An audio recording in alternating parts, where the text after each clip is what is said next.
Ladies and gentlemen, boys and girls, children of all ages, how are you all today?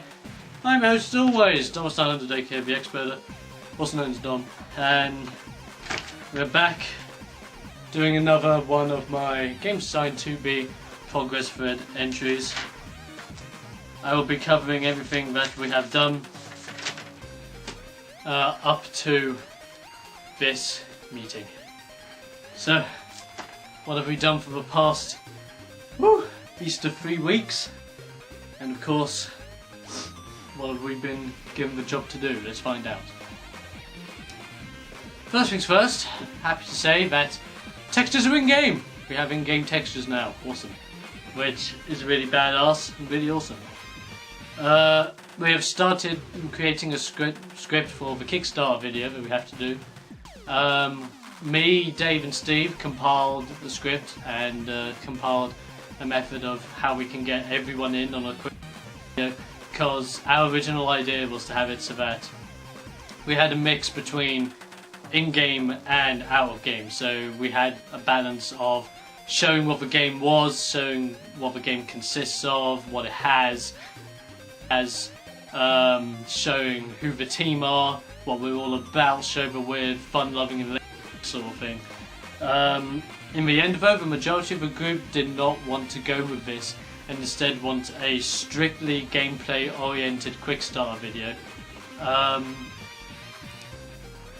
In my personal opinion, and I think Steve and Dave agree with me with this, in my personal opinion I think this is a really shit approach. Sorry for my language, but I literally think it's a really bad approach, because most of the really good, and I mean really good, like 5 times, 8 times, 10 times more backers than they originally expected Kickstarter videos, such as the Double Fine one, which is a magnificent example, and the Leisure Suit Larry one as well, have been ecstatic because their Kickstarter videos are a mix of real-time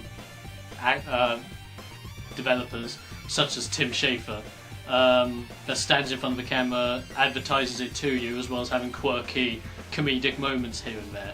Whilst the only other strictly gameplay oriented one that I've seen has been the Yogscast with their Kickstarter video. No offense to the Yogscast, but their Kickstarter video was good, but it was just a video of them in game showing that they were on Kickstarter looking for more backers. That was it. It's a story oriented video. It doesn't really advertise their game. They didn't talk about the game. They didn't show what their game was all about. They didn't intentionally want you to know anything. But we want you to know everything. We want you to know stuff, and we want you to get interested in what we have, not to simply show you what we have and make a mockery of it or make fun of it in a weird sense. But who cares? I don't have a say in it. We're going to have to go with it since the majority agreed to it. So if it does come out crap and me, Dave and Steve get slammed for it, quite frankly, it's their fault for telling me, yeah, do it this way. Simple as, but I'll just go on and do that, which is easy as hell. Moving on to other things about textures, the man-made assets of textures are pretty much done and in-game, so that's all awesome. Important textures that really need to be done now are natural assets that just need to be over and completed, and we're hoping to get those all done by next Friday, so hopefully by next week you will have obviously an update on how all the textures are going, and hopefully all the essential must-have textures will be in-game ready to go, which is awesome as hell. Sound effects to be implemented, yes. We are now we have all the sound effects now, or pretty much most of them. We just need to start implementing them into UDK, so that obviously we have sound. So that doesn't seem like too hard of a problem. I know inputting sound into UDK is relatively easy, so we shouldn't see that taking too long or being much of a worry, but just in case it is, we do have plenty of people to help out, so no problem there. Mechanics, we have progressed a lot, and I mean a lot. But our main problem is that we've gained some progress with putting in AIs, but we've hit a bit of a wall. At the moment with AIs, we have it in such a way so that the AIs that are in-game are in-game, as in they have their own meshes, which is awesome.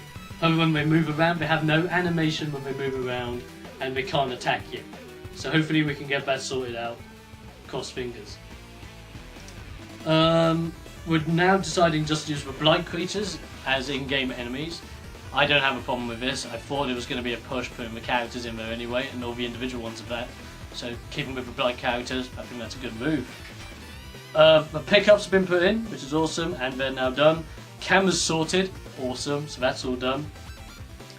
The game and the animation stuff is pretty much close to completion now, which is pretty damn awesome if you think about it. The only things really need to be done are the aesthetic parts and really my final video renders that I need to do, which I will be doing. I've already started this week putting together scenes in my editing software so that when I get all the footage, all I really need to do, slap it into those scenes, render it, upload it, and it's done, and it looks awesome, and it's brilliant. So, can't say I haven't done anything, because I have. I bloody well have, and I have videos to prove it. Damn right. And on that note, oh yeah, we also covered boss mechanics, as in talking about what we want the boss to do, animation-wise and attack-wise. We have a boss with 3 different attacks, a melee attack and 2 range attacks. We were talking about different ways of animating them, as well as adding particle effects to particular attacks, one of them being a laser, one of them being like a spit thing over Rossable, and the other thing just being like a swipe forward, as if it's like a grab swipe, like Deathclaws do in the Fallout 3 and Fallout New Vegas, which is very good. It's a very good example, actually, very good example. And we're also thinking as well to have it so that once the boss's health gets down to a particular notch, having it so that the boss burrows underground for a few seconds and you have stalactites on the ceiling falling down that can damage you, but you can dodge. So adding a bit of a gameplay twist here, there and everywhere. And apart from that, that is everything that's pretty much done. Me this week coming, pretty much working on the scenes that I have set out and putting together the footage that I need for the Kickstarter video, which shouldn't take too long at all. Mainly waiting on the animation footage, but hopefully that'll be beginning of the week, and then just simply given to me and I can sort it all out to make it look all fancy, so that's awesome. And apart from all that, that is pretty much it. And yeah, awesome. That's pretty much everything wrapped up in a nutshell, to be quite honest with you. I'll see you guys for next week's meeting. Goodbye, fellow progressors. Have a meeting.